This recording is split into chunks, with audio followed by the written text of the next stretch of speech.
February 13th, welcome back to Edgework. I'm Zack Phillips, joined here on this fine Tuesday morning, this judgment day of a Tuesday morning by Matt Russell as well as Alex Moretto. So we'll break down everything going on around the NHL right now. The games are ahead of us here tonight on the schedule as there are 11 of them. So we'll dig through each game that we have bets in. If there are any that we go through or any that we don't go through and you guys have questions about, please make sure to send them in the chat here throughout the course of the show. But before we can get into all of that, recap our day yesterday, recap the record on this season, I want to remind people that today's show, as always, is sponsored by BetStamp. The easiest way to improve as a sports bettor is by using multiple sports books and always getting the best odds. And we recommend using an odds comparison tool like BetStamp to help you do so. BetStamp compares odds across every sports book for games, futures, and player props so that you can save time and money by checking BetStamp before you bet. Make sure to download the app today. It is available in iOS, Android, as well as on the web. And if you are looking to sign up for a new sportsbook account, please check out the offers available at betstamp.app/edgework. That's betstamp.app/edgework.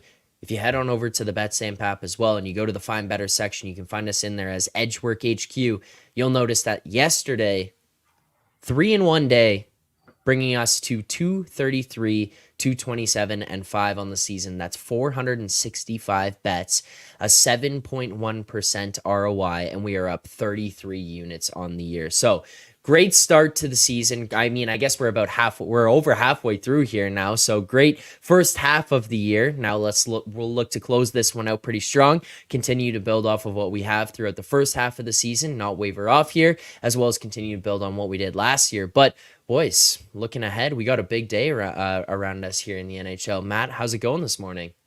Good. Did you guys have the Wild last night? What was going on with that money line? That didn't really make any sense to me. That was the only thing I had last night. I don't know. Last night, we did not. No, we had the first period over 1.5 in that game. Of course you did. Of course you did. No, I'm good. Get to sort of now kind of put all the focus, or at least a higher percentage of the focus, onto the NHL. Now that that other little known league has concluded business for yet another year. So happy to go kind of full bore with you guys the rest of the way here. That little football thing that they've got going on over there, foot sports, yeah.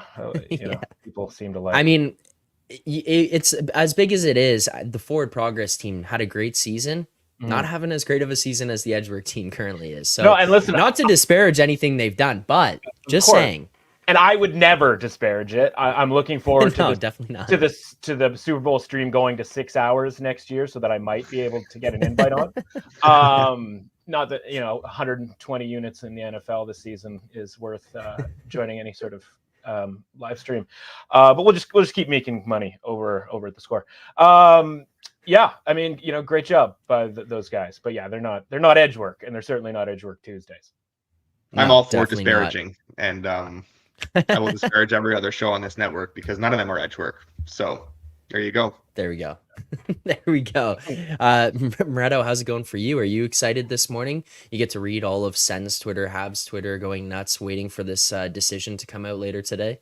Oh God, this Sen's Twitter's a cesspool, Leafs Twitter's a cesspool, Habs Twitter's a cesspool. It's all disgusting. It's almost as if Twitter is a cesspool. If I was to venture a hypothesis, right? I think the whole thing. There's a common theme here. You get out the Venn diagrams, and it's like, Sen's Twitter, Habs Twitter, Leafs Twitter, whatever else you want to throw in there. Somehow in the middle, it's just all come back to Twitter. People are taking vacations from their jobs this week just so that they can break down past suspensions and decide why the Department of Player Safety hates Morgan Rielly. I think there's a lot of paid time off going on across the GTA right now. Just everyone's in uproar. I've seen some pretty crazy breakdowns, and frankly, I was in the camp of I still am in the camp of, Greek had it coming, and if you're going to do something like that, I think it's hilarious that Greek did it. Like, I mean, these unwritten rules.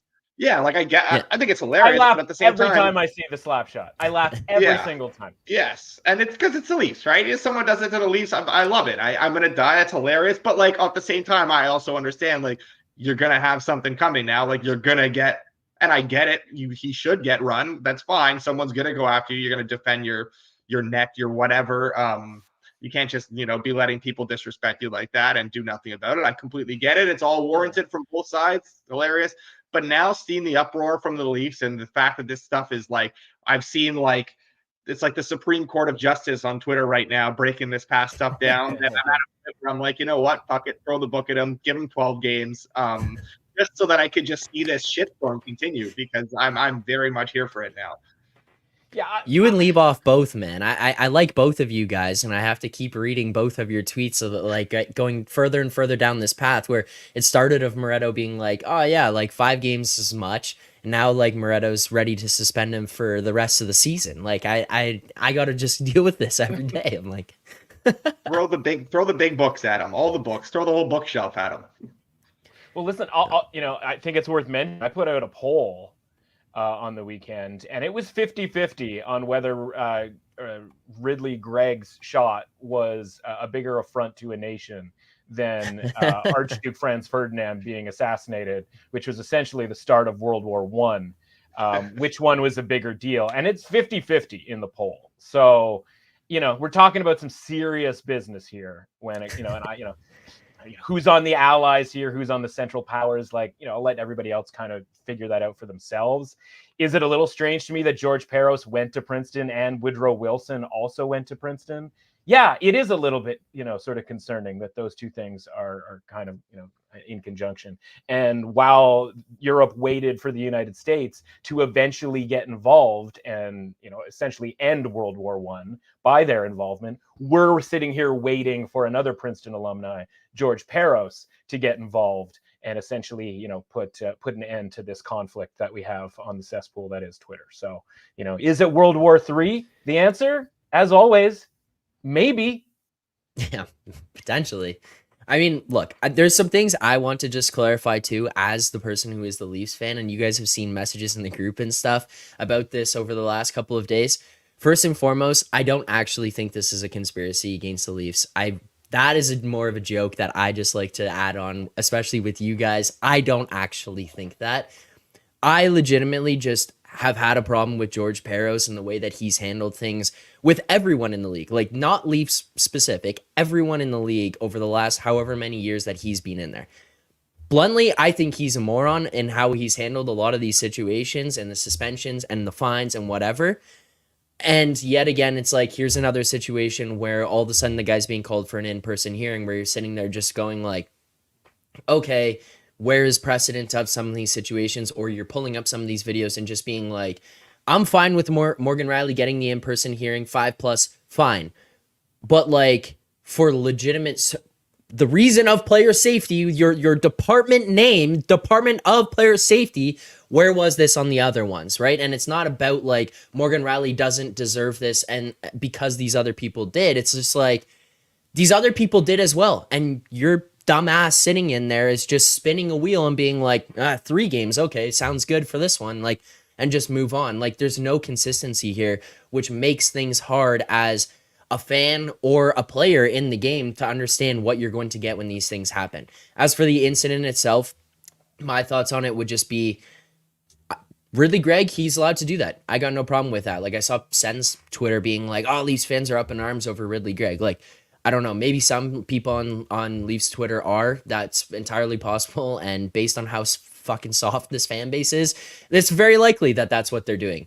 Personally, I don't really give a shit. I agree with both of you guys. It's funny. Every time I've watched it, I laugh too. Like when I watched it in real time, I was like, well, that's like, it's objectively funny. Move. The guy went down the ice and fired a slap shot in an empty net. It is what it is. At the same time, though, if I was watching this as a neutral third party and not a fan of the Leafs, I'd be sitting there being like, well, that guy's going to get jumped. And then now as a fan of the Leafs, I'm sitting there going, this Leafs team never does anything. That guy better fucking get jumped because they never do anything ever prior. So now would be the time to jump in and do something. And I'm sitting there being like, all right, you know what? I'm happy that Morgan Rielly responded. And again, I've said it. I will continue to say it. Should he have cross-checked him in the head? Probably not. But at the same time, like Moretto and I talked about it as well. Do you think Ridley Gregg was going to fight Morgan Rielly? No, you had to likely just go not and take again. A cheap shot. That's all you could do because he's not going to do anything. He's just going to the second there was contact, he was going to turtle. Do you have to cross check him in the head? No, but like you No. have to. You're pissed off. You're seeing red. You're gonna get your shot in any way you can. Basically, it was either go in and cross check to the head, or just go in and sucker punch him. Whatever, Todd Bertuzzi. Like if there was something was gonna happen, because he was just the second it was coming in, he was gonna turtle. And yeah, you have to respond. I think that not doing anything is just severely damaging to your. Just like you need a response in a situation like that. There's the fire alarm, Zach. We were warned. There it is. That's good. I'm glad the alarm's off because, you know, not that I don't love hearing Zach's opinion. And listen, like, it's honestly, it's credit to Zach that I woke up this morning and I didn't think to myself, oh God, I have to go on a show and listen to a Leafs fan's opinion about this hit. Like, because I respect what Zach has to say, and I know that he's not going to be some sort of like raging lunatic, because fundamentally for this entire thing, anytime I see, you know, honestly, most of the mainstream media talking about it, I just kind of think of two words, and it's honestly, it's grow up. And Alex, like, I see your point as far as like the expectation of Greg that he would have to answer for this, but the fact that the thing that is this is shooting into an empty net as if like we're defending like our territory with this wide, you know, it's not even shooting on the goaltender late where it's like, well, he's not expecting it and he might take it in the neck and like there might be some sort of injury. And it's this team that, you know, and I think Zach can attest to this whenever the fire alarm dies down, that we're good. Like, you know, it's a Mike Tallman thing, right? It's like, keep the main thing the main thing. The main thing is never the main thing with the Toronto Maple Leafs, right? The idea that this is the thing that you're supposed to stand up for, like enough is enough.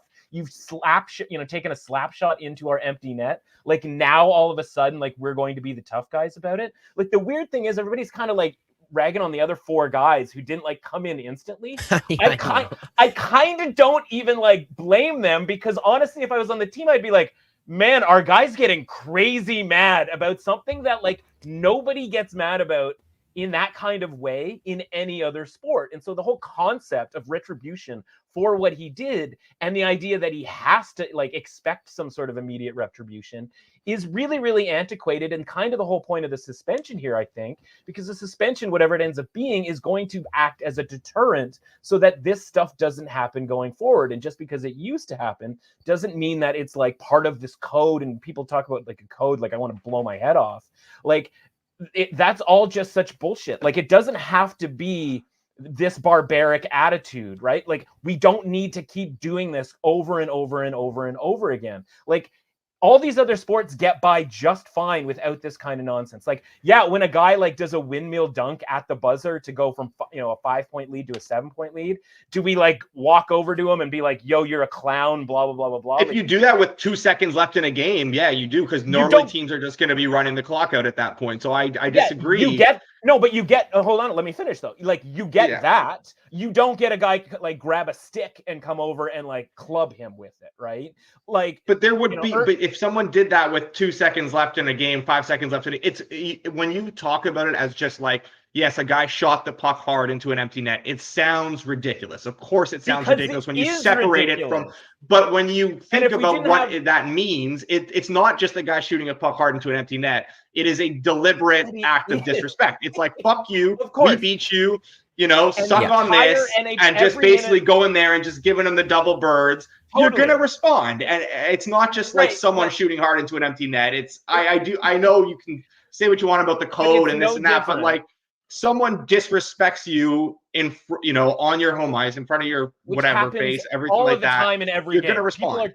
It's just human nature. Each other. People are, but it's not, because it's not what happens in literally any other sport, and it's only accepted because like the NHL wasn't seen as like a legitimate sport for the first. But it would happen in every sport if someone goes and drills Patrick Mahomes out of bounds late. Everyone's getting in there, and there's gonna be a fight. There's gonna be something. It's like when you have to like quantify it as like, this is different than like a touchdown celebration. It's not like some guys just celebrating a touchdown or like celebrating a big dunk. It's the exact same thing as that. Because it's not. It's really not. I disagree. Exactly I really don't think it is. It's only because of the internal culture that hockey has had for so long that makes that some sort of thing. This isn't somebody getting hurt. If somebody gets run, punched, whatever. Listen, like as the Canucks fan of my youth, right? I lived through the Bertuzzi thing, which that was a response to Marcus Naslund getting hit in an uncomfortable position by a Colorado Avalanche player, right? If it's a matter of like physical safety and somebody running your player and defending the honor of another player, like I am absolutely down for whatever. We're talking about shooting a puck into the net, which is the exact same thing as celebrating. Because you're downplaying it too much. You're not looking at the right examples, because you're looking at it would be the equivalent of someone scoring a touchdown with like a guy, instead of like running the clock out, instead of taking a knee. Do it all the time. But then there's repercussions. People retaliate. No, there isn't. A guy hits a grand slam late and celebrates it like a jackass. Dugouts are going to clear. Benches are going to clear. People are going to storm onto the field. Nobody takes a baseball bat to every sport. Nobody takes but they get beamed. The guy throws the ball at him. He's murdering the guy. He cross-checked him into the head. Grieg's going to be okay. I promise you, Grieg is going to be okay. It wasn't that bad. And honestly, it's not like he's sitting there like lumberjacking him down. It was a little cross-check to the head where Grieg, made it look way worse than it was. I don't agree with suspending people based on whether they're injured or not. I think people should be suspended based on the act. But agreed. The way that this goes down, where you get to sort of have your cake and eat it too, is you don't go over and you sort of full weight cross check him in the head. Like you can cross check him in the ribs if you like, right? Like that's where the suspension is coming from here. And the point is, the suspension is going to be in an effort to eradicate that sort of thing that is somewhat premeditated, is in there's 2 to 3 to 4 seconds after the act happens, that you can't just go over and hit the guy. And the expectation that Rielly was had to be ready for it, while true, right? Because that's the thing that makes it funny. Because we know enough. Let me finish. We know. No, I know you're not. And I'm not saying. I'm not even. I've yet to disagree with you outside of the fact that going forward 5, 10, whatever years from now, as we evolve as society, as a sporting society here with this league that just refuses to catch up to the rest of the world, is that the fact it's funny that we watch him do it and we all think to ourselves yeah, this is not going to go well. And Rielly obviously takes it way too far, which is the whole point of the suspension. And nobody sort of disagrees with the idea. I shouldn't say nobody, because there are obviously lunatics out there. Most people don't think, most people think that he should get suspended. Right. And so if you told me he gets suspended for 10 games, I wouldn't be surprised, because it's just a really bad look optically.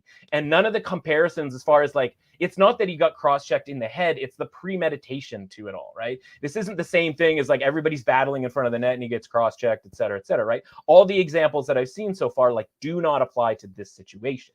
And so it's just sort of predicting the future here as far as what they're going to do in order to make this sort of, honestly, make an example out of this, right? In the same way that they've done with the other, few incidents that have happened outside of sort of the realm of play. You're going too far with it. It's getting too deep now. I just think at the end of the day, actions have consequences. Someone disrespects you in front of your face, you're going to stand up for yourself. It's just human nature, and you should. And if you don't, then you're setting a precedent for people to continue to do that. Someone cuts you off in traffic. Okay, fine. You know what? You're going to be a little bit upset. You're not going to go out there and attack them. Someone cuts you off and then gets out of the car, flips you off, and spits on your windshield. You're probably going to lose your shit. And I think you should lose your shit, because actions have consequences, and people when people act like morons and run around like morons in an effort to just disrespect you, you are going to retaliate to that, and you are going to have something to say about that. And I think that's what it boils down to. Did Rielly go about it in the best way? Not necessarily. Is he going to get suspended for it? Sure, he deserves to, whatever. But at the same time, Grieg can't expect to go do that and have nothing happen. That's basically all it boils down to. I'm not saying Rielly went about it in the right way or whatever, but I like the fact that he retaliated and he responded. And I think Grieg someone needs to respond to him when he does something like that. And that's all I'm trying to say. That's basically it. Yeah. And I'm just saying the act itself, because there was no sort of physical element to it, where listen, I loved the examples. They're hilarious, but cutting somebody off in traffic is legitimately dangerous and you could die, right? Like somebody bleeping on the hood of your car, like that is a way bigger deal than this. Like honestly, a slap shot to the net is no different than calling somebody an MF on the ice, right? Like these guys are disrespecting each other all the time with the chirping that goes on the ice, but because it's not sort of broadcast nationally in the moment, like we don't think anything of it, right? Like kids who are watching the game, they just assume nobody's saying anything on the ice. Right? Imagine miking up and not editing it and then showing like a kid the stuff that's said on the ice in the NHL. You'd be like, this is insanity. Like you would never, ever do that. Right. And this is this metaphorical middle finger or double middle finger, if you will, is the thing that like, you know, is the broadcast nationally thing that is sort of that disrespect. Right. And so like, yeah, he is disrespecting them, but like, it's no different than like, you know, the school kid, you know, getting, you know, his Play-Doh taken away from him and then going over and like grabbing some scissors and stabbing it in the leg, right? Like the punishment doesn't necessarily fit the crime, and a cross check doesn't necessarily fit the crime of shooting a puck into the net. And obviously like an antiquated point of view where it's like, we can't, you know, we must protect this house, that type of stuff. Like, yeah, like the NFL stuff, like you mentioned, right? Like that would have gone way worse 20 years ago. Any of those sort of examples, as far as like celebrating touchdowns, dunking, right? Like the NBA, like dunking that ball with, you know, 7-point lead late, like that would have gone way, way worse in 1988, right?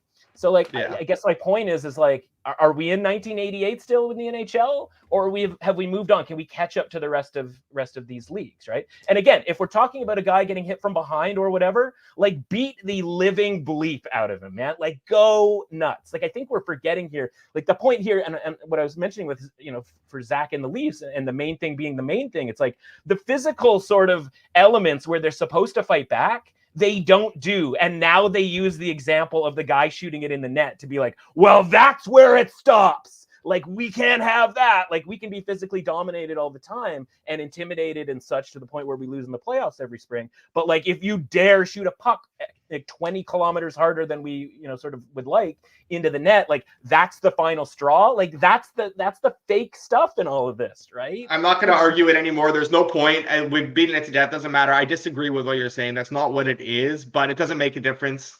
JH is right in the chat. There's 11 games. We got a lot of bets. Yeah. Let's just, yeah. All right, well, let's get to the games here. We do have a bunch ahead of us tonight, so let's first and foremost start with where you guys are at in the St. Louis Blues Toronto Maple Leafs game here tonight. The Leafs are hosting the Blues. They will be without Morgan Rielly tonight against St. Louis. The Leafs are minus 191 here. Best price available against the Blues, coming in plus 170 and a total of 6.5 right now. Moretto, we'll go to you first. In terms of where we're at with this money line price and this total right now, is there anything that you'd be looking to bet on? There is not. I know my fellow co-host here has a bet in this game. I think I can see, so I'm not going to ruin Russell's pick. I can see where I'll let him kind of feel this one, but I can see where his logic is coming from here for sure. You know what? Why don't you go with your pick, and then I'll kind of give my thoughts on why I just couldn't quite get there. That felt like last week when I wasn't paying attention and Zack threw me the ball and I didn't know what game that we were talking about. But instead of just admitting it, Alex just went like 30 seconds. Well, I don't know why I know what game he's talking about. I know he's talking about the Leafs game. I'm just like, I didn't know why he threw to me, because I was like, wait, Russell's the one that has the bet in this game, not me. So why am I getting thrown to first here? I knew. That's what it was like last week, because I know that he said the name of the teams, and when he said the name of the teams last week, I immediately shut my brain off because I was like, I don't have a bet on that. And then he was like, Russell, what do you think? And I was like, I think I'm neutral on this game, actually. I thought we were talking about a Moretto under, so I stopped paying attention. But I came clean and I was like, listen, I'm not sure. This isn't. I mean, the logic is the logic, right? Like it's why Zack is afraid at any given moment that the Toronto Maple Leafs are going to trade a first-round pick from some janky defenseman that like he has no regard for, right? It's that the Leafs need a defenseman so badly that might actually happen. And the sort of, you know, overarching issue, and I think why everybody's getting so concerned about what the length of the suspension is that the Leafs can't really afford to just be without Morgan Rielly for like 10 games here, right? And that in the back of Zach's mind is that the Senators all of a sudden on a low-level heater, and Rielly being out might lead to some sort of switch in the standings here, body switch, style here, Freaky Friday, where the Senators are the team that ends up, getting boosted into a wild card spot. No, let's be real. Okay, hold on. Kidding. We don't have to argue this. That's not the team I'm worried about. I'm not worried about the Sens. I know. Well, get worried, buddy. But the fundamental point is, right, it's measuring the Leafs without Morgan Rielly and their implied win probability against an average team, of which the St. Louis Blues are the averagest of average teams, right? Where you look at them and you go like, I don't think this team's any good. And then you look at the standings and you're like, wait a sec, they're in the playoff spot or close to it, right? Like the St. Louis Blues are purely an average team. And so we're talking about a Toronto Maple Leaf team here who's, we're talking like minus 200 almost. Like, what's the latest on this? The Blues were plus 179 on sort of open. That's kind of dropped down into the plus 170, 160 range.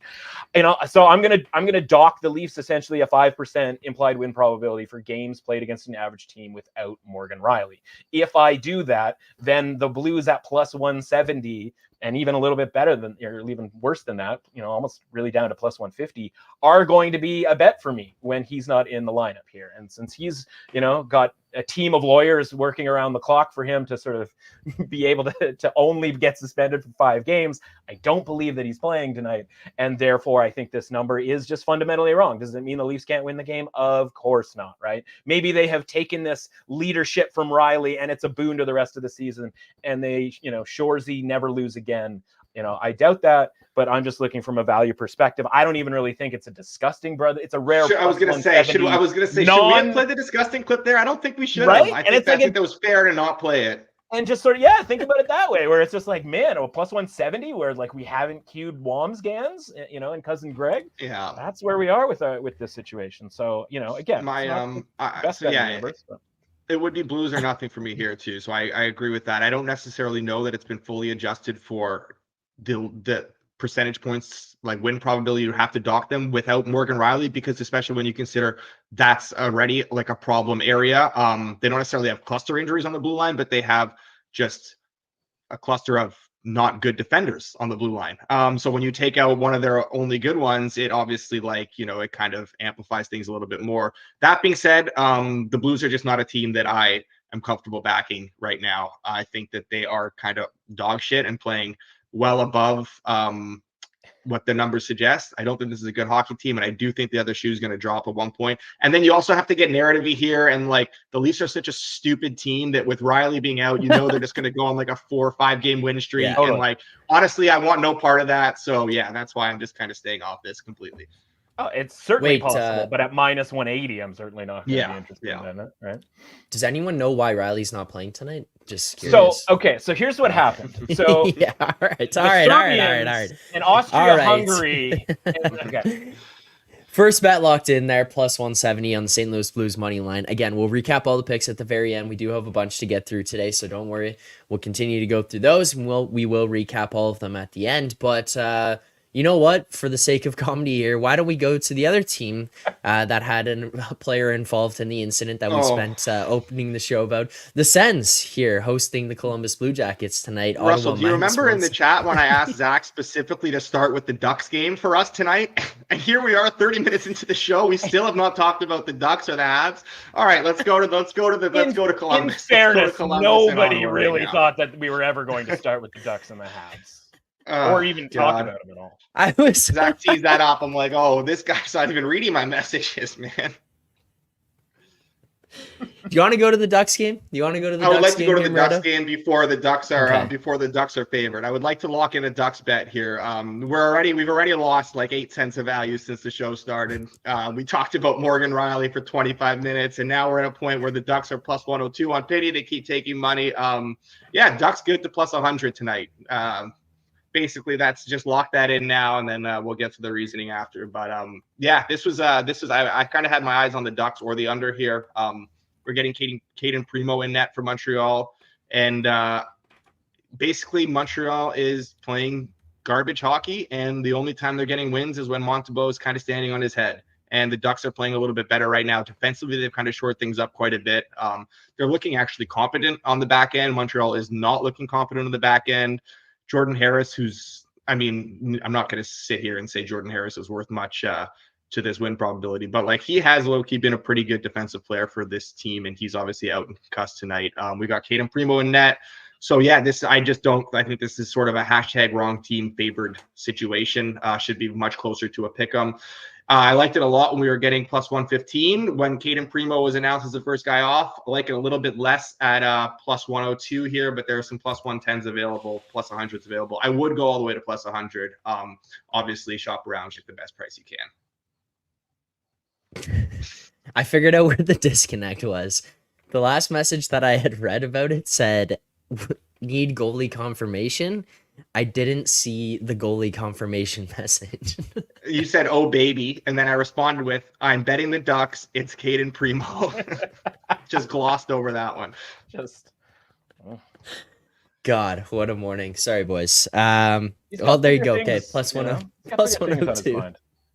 I've been on the phone with lawyers all morning trying to sort out this suspension. Matt, what are your thoughts on this Ducks Habs game tonight, or do you have any? I don't. I really don't. I mean, other than just, I'm with Alex as far as like Caden Primo, what does he mean to the money line, right? And if he's a 5% sort of win probability downgrade, then the Ducks certainly become a bet for me at anything with a plus in front of it. So I'll trust Alex's knowledge of the Habs to sort of tell me right now that Caden Primo is in fact that sort of a downgrade, and so I can't argue with him on this point. And it's not necessarily like a full knock on Caden Primo, who's actually, if you look at his numbers, has been solid. Very small sample size this year though, because obviously the Habs keep running this 3 goalie rotation, and Montembeault is a starter in it. So when you kind of have 2 backups, you're only going to get so many games. He hasn't played a ton this year. He has played decently, but like, kind of numbers just not great. And the fact that Montembeault is like coming from up here, like Montembeault's been nothing short of pretty much fantastic this season. So it's a downgrade in the sense where like he's just nowhere near Montembeault's level. So yeah, definitely Ducks plus money, anything. I really did want to be on an under in this game, but unfortunately I can't do that now with Caden Primo. All right, fair enough. Well, we'll lock in the Ducks money line. But Moretto, I'm going to go back to you here, and we'll go back to the game that we briefly stopped by and then jump past. I understand why. That's my bad. I apologize. But we do get that plus money number. Let's go back to the Columbus Blue Jackets Sens game here tonight, where the Sens are favored at home, minus 176. The Blue Jackets currently sitting plus 164. You're looking at a side in this game. Which side and why? Do we play the clip now? Now can we play the clip? Is this where you want the clip? The Disgusting Brothers. Don't call us that. There you go. Yeah, we're on Columbus tonight. I know the Sens have been playing some really good hockey, but Columbus has seen a bit of an uptick in their game as well. We're getting Anton Forsberg. Honestly, the Sens just defensively and goaltending wise are just not playing well enough to warrant this kind of price tag. Plus 160-ish I would look for. So you can definitely, that's pretty widely available. See, there's like a plus 164 there at FanDuel as well, which is a really nice look. Just a bit too long. Not a huge edge here. Maybe could be, honestly, like would consider this probably more of a half unit play than a full unit play. But like, yeah, Ottawa just, despite the fact that they are better and the underlying numbers have been a bit better. There's the fire alarm. Is this like a Knish situation where like the dog barks and you know that the dog is going to be good in that game? And this is kind of where fire alarm, that means the dog is good here. Hopefully. I was hoping it was a Department of Player Safety notification. I saw that. If I have to hear Peros's voice throughout my apartment this morning, I'm just logging off. Gone. Is there a greater form of disrespect than the Leafs losing to Ottawa on Saturday and then Alex coming in and saying the Senators are not playing well enough to warrant not getting bet against the Columbus Blue Jackets? Like, that's the biggest affront to this whole thing, is that the Leafs. No, but I don't think he's wrong though. Worthy. I'm not saying that he is wrong. I'm saying like it's not. The Sens are in a leave it all out there situation every time they get on the ice against the Leafs. It's like this is our cup. And respect to them. You said it, not me. I feel that too. But yeah, honestly, Columbus is playing some decent hockey, generating a bit more offense than we've kind of seen from them in the past. And I just don't think this. I think this is a little bit too high. All right. Well, we'll lock that in there as well. We got another play here for tonight. I did play that at a half unit for tonight's game. Now we'll continue to move on. Other games ahead of us here. We got the Washington Capitals hosting the Colorado Avalanche tonight. Washington plus This is an plus uncomfortable 154. Colorado minus 165. Matt, what are you looking at in this game? I'm going to play the dog here with the Capitals here. There's, a handful of percentage points of value on Washington. Colorado is this kind of fascinating team for me. Like, I understand the branding, Cup champs from a couple of years ago, but like, when are they going to actually beat somebody good? And obviously they're not, the Capitals aren't necessarily a team that's good. But, I can recall it's like a month ago that, it was one of these TSN panels or whatever, right? And they're like, well, who do you think should be the favorite to win the Stanley Cup?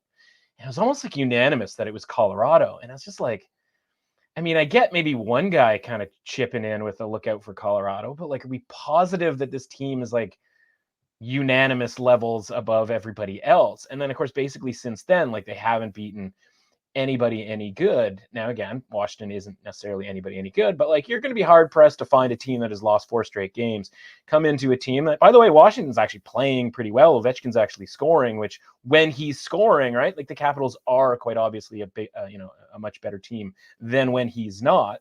And we're talking about a price here that's like up over plus 150 for the home dog. I'm going to be interested in the Capitals here. Maybe the Avalanche are sort of going to, pull up their socks, having lost a bunch of games on this road trip, and they are favored, so they technically probably will win, but not really all that much different from the St. Louis-Toronto situation here, where it's like, yeah, I got a couple of extra sort of implied win probability points here in the favor of Washington, and Colorado isn't playing particularly good hockey, so I'm going to try it with the home dog.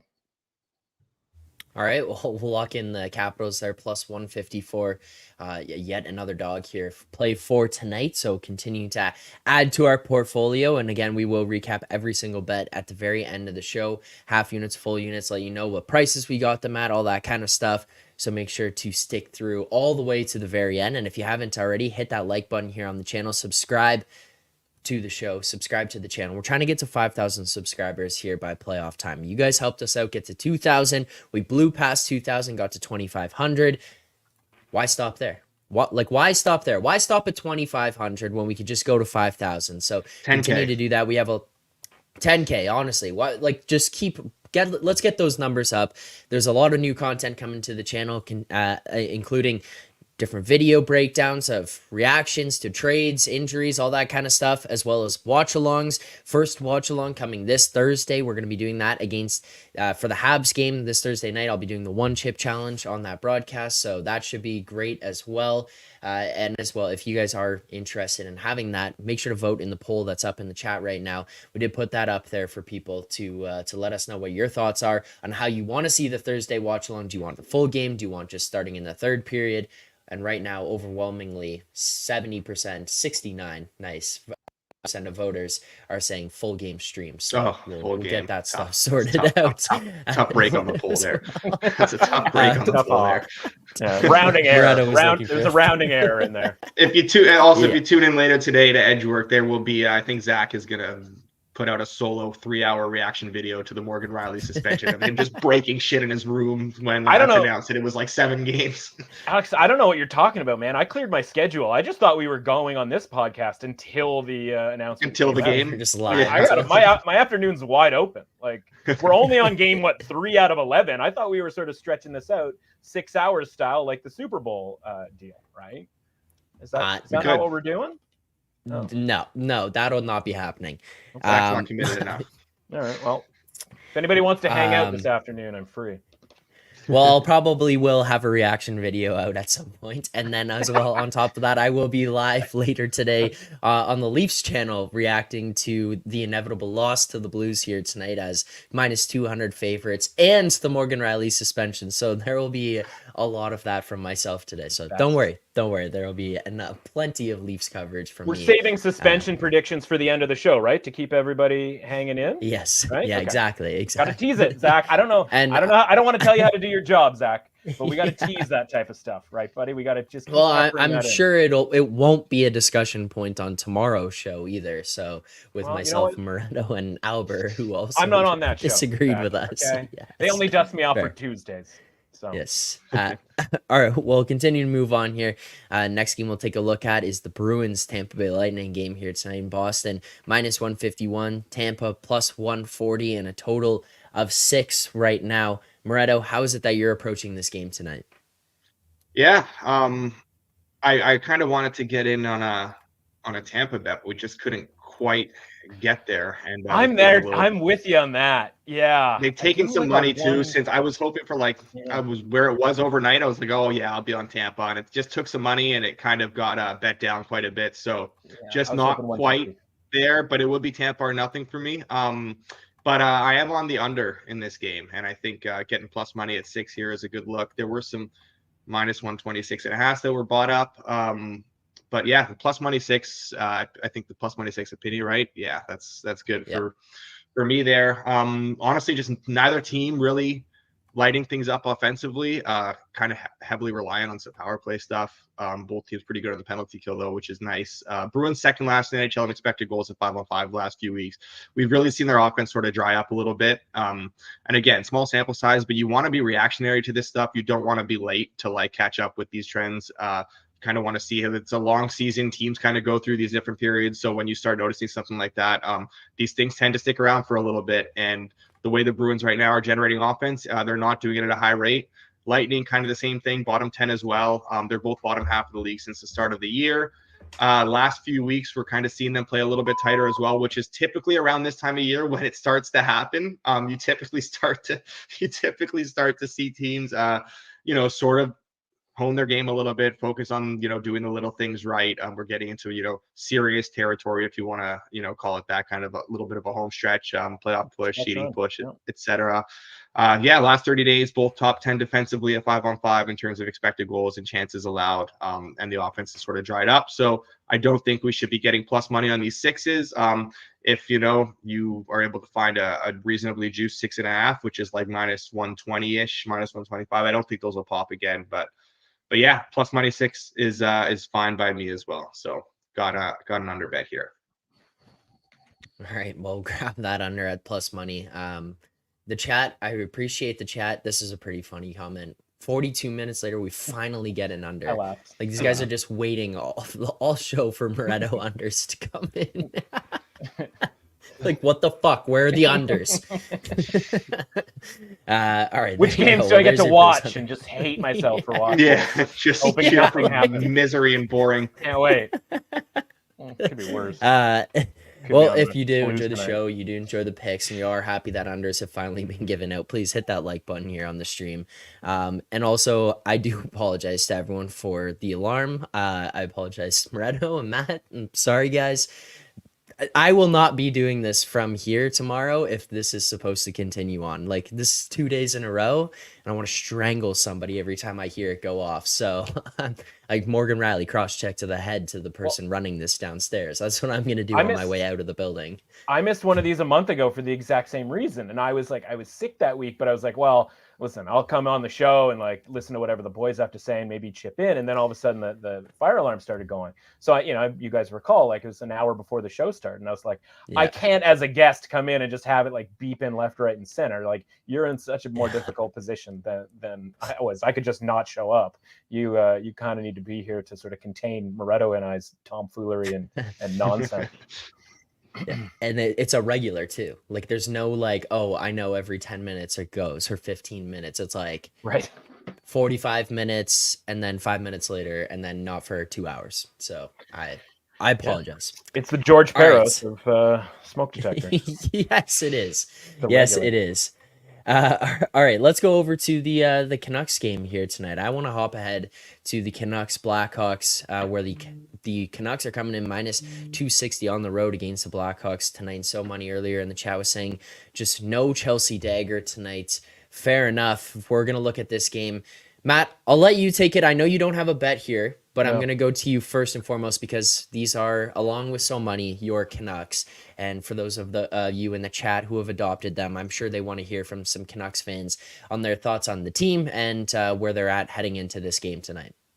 I had to chirp so money. Hopefully he doesn't take it as a double middle finger point of disrespect, because he mentioned that on Twitter that he was content with the Canucks getting 3 out of 6 points on the during this road trip, completely forgetting, or at least sort of seemed like he forgot, that they went into Carolina and won in the first game out of the All-Star break, and were of course 5 out of 8 points, which is a perfectly reasonable thing here. Fundamentally, I mean, the Canucks need to get the 2 points here. There isn't really much anything more that you need to sort of say here from a money line valuation perspective. Like, the number's about right? Like, slightly, valuing, obviously towards, maybe not obviously, but like towards the Blackhawks. Why would you ever necessarily want to bet on the Blackhawks, right? Like, they are sort of on the no bet list by and large, certainly against top flight teams who, as much as the Canucks didn't get those 3 points, right? Where, I think was, what was the one loss? Oh yeah, by the way, speaking, like, I meant to mention this, so this is where I was going with this. My guy's scores on the Red Wings, scores a penalty shot winning goal in overtime, so not a shootout goal, and starts hitting people with the gritty across the ice. Yeah, like, I don't want to restart it, but yeah, okay. So I'll leave that to everybody. Like, where's the gritty versus slap shots on empty nets? That's all I'm gonna say. No, there's no value on this game. Like, fingers crossed. I hope, God knows we shouldn't need fingers crossed for the Canucks to win a game against Chicago here. So yeah, no play for me. Long live whatever the Canucks are doing here in their last game of the road trip. Hopefully we get 7 out of 10. Is that the number? See, we start getting into all these. Yes, it would be 7 points out of 10 on the 5-game road trip.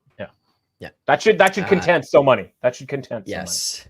Yeah, and then maybe you can avoid a cross check to your head from so money, as it seems like he's saying in the chat there. Moretto, where you do have a bet in this game. What is it that you're looking at? Are you getting disgusting tonight? Come on. I would never disrespect Matt and so money by getting disgusting with the Blue Jackets against the Canucks. I'm just gonna silently cheer for the Blackhawks tonight because hey, we have our Oilers Pacific future. So Chicago win here would be fantastic. Hanging on to those. I'm all for it. Don't expect it though. I do have an over in this game though. I mentioned kind of how I think you have to sort of be reactionary a little bit, maybe react a little bit quicker to things you're noticing. And I'm still like a firm believer in the Canucks as an under team. I was on their unders the last 2 games as well. Against Detroit, we didn't get that one home on Saturday, unfortunately, but we did on Sunday against Washington, I believe. I'm not like advocating for throwing away sample size and long-term data, but like I think obviously it still needs to be factored in heavily, but you have to be kind of willing to adapt and adjust here, especially in like a long NHL season. So yeah, the Blackhawks have kind of changed the way they've been playing a little bit. I think we've seen them sort of throw caution to the wind, kind of playing with a bit more reckless abandon right now, and their games have shifted heavily. The scores haven't exactly reflected that, which is why I think we're still getting a bit of value here with these totals at 5.5. Their offensively, they have ticked up quite a bit. You look at the last month, they are like middle of the pack in terms of chance creation at 5-on-5. They've actually been, they've significantly seen an uptick from where they were earlier on in the year. They're creating a lot of offense against teams like the Rangers, against teams like Edmonton, against teams like Seattle. These are good teams that they are doing stuff against. Defensively, they're still an absolute wreck. They're giving up chances. They're bleeding goals. Mrazek has somewhat stood on his head a little bit of late. So I think that's kind of also been conducive to why we're getting this 5.5 total, because the scores have not looked as bad as they could have been. But they're playing some significantly high event games. Obviously, we're seeing this shooting percentage kind of regress a little bit for Vancouver as expected, but this is still a team with elite scoring talent, pretty elite power play. And I think that they should have no problem taking advantage of some of the chances they get in this game. And I think we should, they're Chicago's due for some positive regression. So I don't think this number should be a 5.5. I think we should see a 6. So if I'm getting a 5.5 at minus 120 or better, I will take the over here.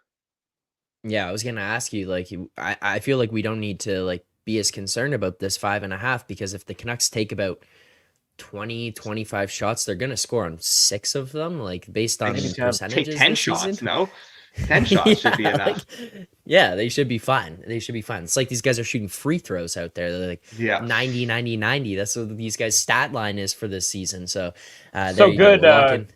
So good. Kuzmenko goes over to Calgary and he starts putting pucks in the net, and the Flames don't know what to make of it. They're like, what the hell is this? Who is this guy? You could do that. You could just score a goal every other shot that you take. Oh, okay. All right. So you got the boost from Vancouver. The added upside here, Jordan mentioned in the chat, I guess I forgot to mention it. Mrazek has started like five in a row or something like that, 4 or 5 in a row, which he typically doesn't have long stretches like that. Why would you're Chicago? Why do you don't need to work one guy into the ground? I do think we could very likely get Soderblom in net tonight. So that would be a big plus, but regardless, I'd still like the over here.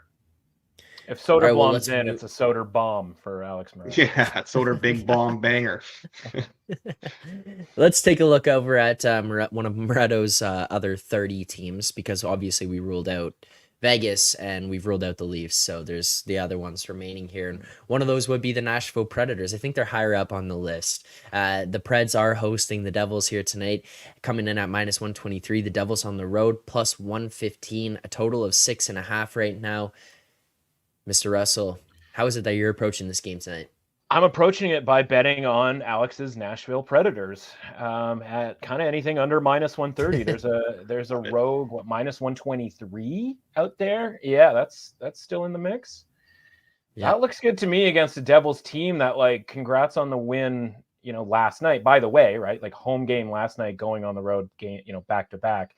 Not all back-to-backs are created equal when it comes to sort of from a negative standpoint, but going from New Jersey to Nashville certainly is a relatively significant back-to-back. Might be one of the largest travel discrepancies we'll see when it comes to a back-to-back game. And a Devils team, we're going to get in like obviously goaltending, always suspect when it comes to the Devils. I haven't seen anything with regards to the Predators. Maybe you guys have, about Saros not playing in this game and like why this number would kind of have shrunk down to where it is, because I think there was some movement downwards from, I think it was like minus 135, minus 140, upon the open last night, which of course was a soft open because not every book necessarily had it because the Devils were playing. But the point is here, just because, the Devils have Jack Hughes back doesn't necessarily mean all is well. Obviously they lost those first 2 games with him back, finally getting a dub yesterday. I think, tough spot for them. Predators, listen, I can turn it over to Alex, as he always likes to tell us, the greatness that is the Nashville Predators. But yeah, give me the Predators at what I think is honestly a too short of a number here for them to be the favorite tonight. Yeah, we do grab the minus 123. It is anything under minus 130 is pretty widely available there. Again, if you don't have a sports book that has that, make sure to sign up over at betstamp.app/edgework. But definitely widely available under the minus 130. We're going to grab that minus 123. Moretto, I don't know. Why don't you talk to us about your Preds here? Yeah, you mentioned like why maybe did the Preds take down as Saros not expected to play or something. I think it's just the market doesn't value Saros as a good goaltender or a great goaltender anymore, like what he once was, because he's really struggled. I think that's basically all it is. I would expect Saros to start tonight just based on like kind of how they've had their rotation and how much they're willing to play him. It's only started a few games in a row. They have no back-to-backs coming up. They're well rested as a group. Yeah, I see no reason why Saros wouldn't play tonight. But yeah, I think the market just isn't like super, super high on him just because he hasn't quite shown the levels he has in years past. Honestly, I was really leaning towards the over in this game. I wasn't sure I was going to end up betting it, but like since we've been on, under is taking even more money, and now we're getting plus money at Penny on the over 6.5. And Zach, put me in for it. I'm good with the over here. I don't think this is. You got to change your name today, man. Yeah, look at that Undertaker. I'll make up for it. I'll make up for it on our next game. Don't worry. Like the Devils are playing insanely high event hockey. These totals have to be at 6.5. I know the 1-0 game against Carolina, and then last night was lower scoring, but like these are not low event games. Their offense obviously ticks up with Hughes back. Defense still dealing with a ton of injuries, giving up a ton of chances. Their goaltending is absolutely brutal.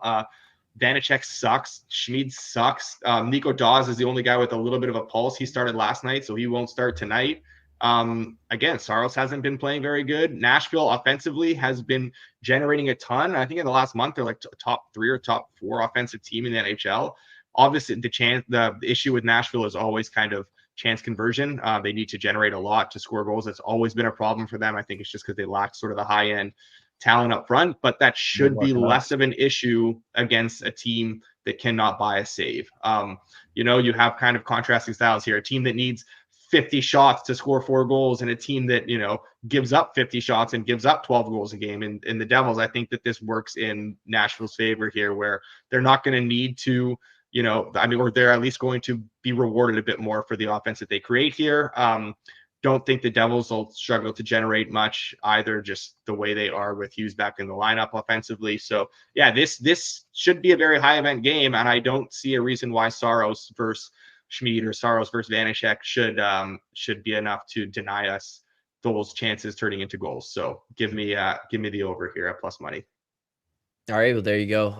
Almost didn't have that one, but it gets within range and we give it out. So kind of like a little bonus bet there added in. We do have one more bet for tonight, and Moretto, we'll go back to you for this one. We're going to be looking at the Red Wings Edmonton Oilers game here tonight. Edmonton minus 218. The Red Wings coming in, at plus 195, and a total right now of 6.5. What are your thoughts on this game, the total aside, and do you have a bet? Yeah, I'm got some conflicting feelings about these two teams because Oilers unders have talked about them quite a bit, bet them quite a bit, given them out quite a bit on the show. They've been a gift. They've absolutely been a gift for us. And at the same time, I think I might go broke betting Red Wings unders because I keep doing it and they're not getting home nearly as much as I think they should be. So something has to give here. Either these Oilers unders keep cashing or the Red Wings just keep finding ways to score goals despite generating nothing. But I just don't know how you can't love these Detroit unders, especially at like plus money 6.5 here. It's just insane to me. They're a very distant last place in expected goals for 5-on-5 in the last month. They have like a whole 0.4 goals fewer than second last. They are the worst offense in 2024 by a fairly wide margin. They just do not generate anything. It's a miracle they're not averaging 2 goals a game over that span. And we know about the Oilers and what they can do defensively. Their ability to just completely dominate play and give up very little. I think that's going to should continue here against a team that struggles to get anything going at 5-on-5 or have any sort of, advantage in the balance of play. I just think that they're really going to struggle to get anything going here. And Skinner's obviously been great. Offensively, the Oilers have come down to earth a little bit from like those insane underlying numbers they had for a while. They're definitely sort of ticking down a little bit here. So this just shouts under to me. Getting plus money, significant plus money at 6.5 is insane. Honestly, I would take this 6.5. Maybe like this is wrong, but the whole like, I disagree this much with the market, but like I would go 6.5 minus 110 here. I think I would still bet it. So to get this price is pretty wild to me. I was not expecting that. And I think this is definitely my favorite total of the day. So when the Red Wings score 6 goals on like 13 shots and they're like off 7 shin pads, just bury me under Joe Louis Arena. Listening to those stats and their scoring ineptitude, you can see why somebody would bust out a gritty after getting a 4th goal for your team in the game, right? Like it's like an act like you've been there before situation. And if you've just never been there, then I guess you slap shot into the open net and you hit them with the gritty if you've never been there before. So probably a good bet there since the Red Wings are so excited about getting goals because they're so few and far between. Okay. Well, there you go. The under 6.5. Moretto, all show everyone in the chats. We want unders. Moretto's flipping double birds, goals. Taking slap shots on empty netters, and he's betting overs. And then he comes over the top at the very end. The Undertaker is back. And there you go. How do I change the Undertaker is back. Can I change my subheader mid show to defend the twine? Yes. Yeah, the little 3 dots above your face at the bottom. You got to use that. Yeah. There's one question here because that's the end of the bets that we have for tonight's games. But there's a question in the chat. Charles is asking, with Hurdle on the IR, are the Sharks' worst record plus 150 a good bet? And then just ask us there, double down. Would you guys be able to discuss that worst record plus 150? I don't do this stuff. Whenever I'm looking at these markets, I'm just looking for things that seem to not make sense and grab some of those numbers. Moretto, Matt, I don't know if you guys have an opinion on where this price is at. I just like that Zach acted as if somebody just offered him MDMA at a concert or something. I don't do this stuff. I don't do that stuff. I don't do that. I don't do this stuff. No. Guys, sorry, I got to draw the line somewhere. I honestly, I have nothing. I am on the Blackhawks to have the worst record, so I hope that the Sharks don't get home. Obviously, Hurdle is a significant, losing him is significant here, considering what they have offensively. They did get Couture back recently. I don't know. I think that the Sharks are they're still pretty even without Hurdle. I don't even know what the standings are right now. Like, how many points do they have to make up? I can't give you a proper answer off the top of my head right now. Blackhawks are 2 points below the Sharks. So with an extra game played as well. So the Blackhawks have a bit of a head start here. They'll be getting Bedard back at 1 point. I'm not sure how long Hurdle's even out for. Honestly, just fully off the top of my head, the plus 150 doesn't sound bad. That sounds like a decent price, especially if you're going to get Bedard back. But me personally, I am on the Blackhawks plus money in this market, so I hope they get home. So Charles, I hope that the Sharks do not finish with the worst record. I hope the Habs actually finish with the worst record, and maybe we can get a better draft pick. That's my hope. You're way more into drinking 20 beers, getting blackout drunk, and wandering into traffic than you are touching the MDMA in this situation. Yeah. Yeah. Yeah. I don't do that stuff. I don't do that stuff. I don't do that stuff. Look, trust me, I don't do that stuff. My mother raised me not to do that stuff. Okay? Yeah. All right, well, that'll do it for today's show, and that'll do it for today's bets. Thank you to everyone who stuck with us all the way through to the very end here.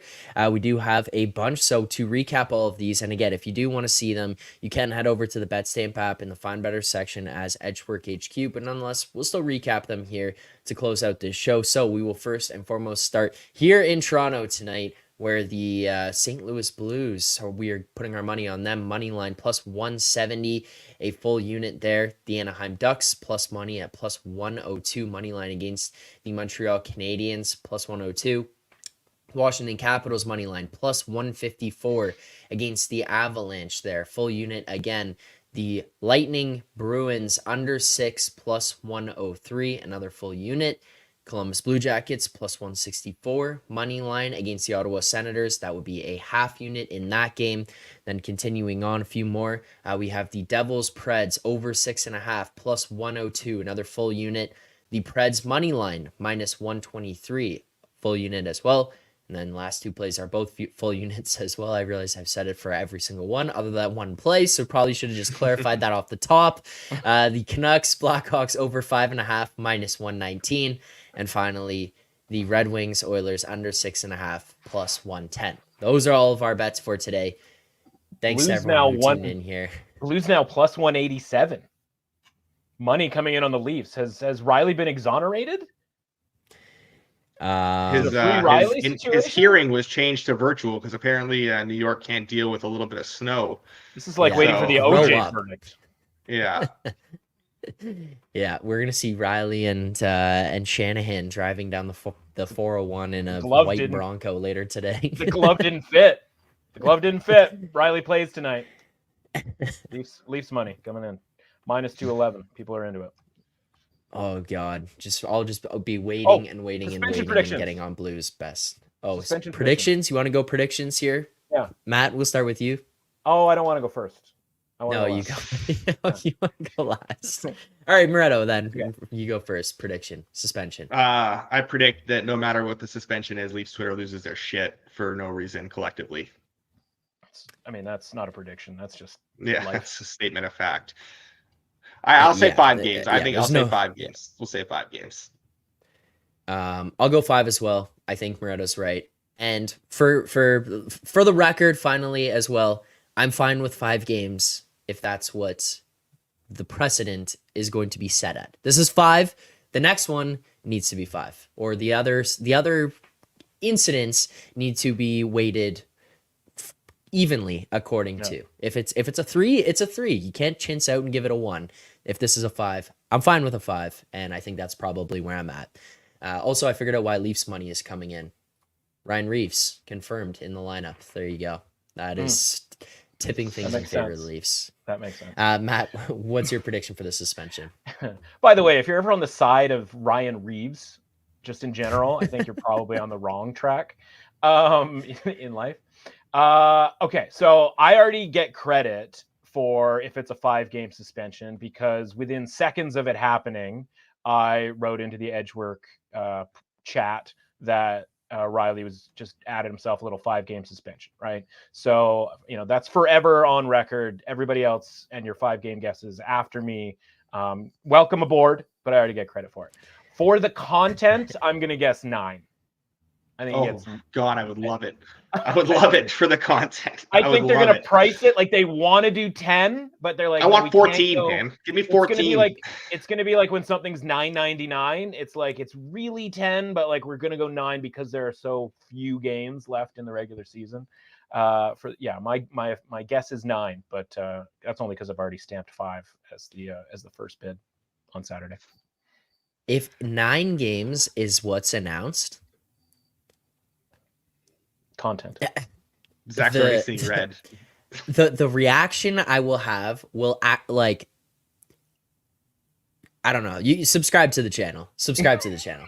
Like, that's what I gotta say. The reaction I'll have at 9 games, you're gonna want to see. Entire show, but Zach's finally got the teasing thing figured out. Yeah.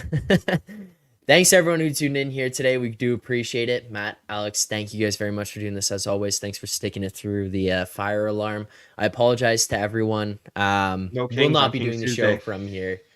Yeah, no Kings. Not today. Kings.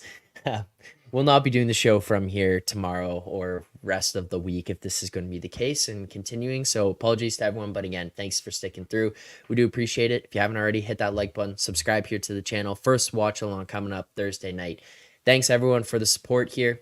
Matt, Alex, thanks for taking the time to do this. Look forward to seeing everyone back here tomorrow morning at 10:30 a.m. Eastern time for more picks and previews. Enjoy the games tonight. Good luck on your bets.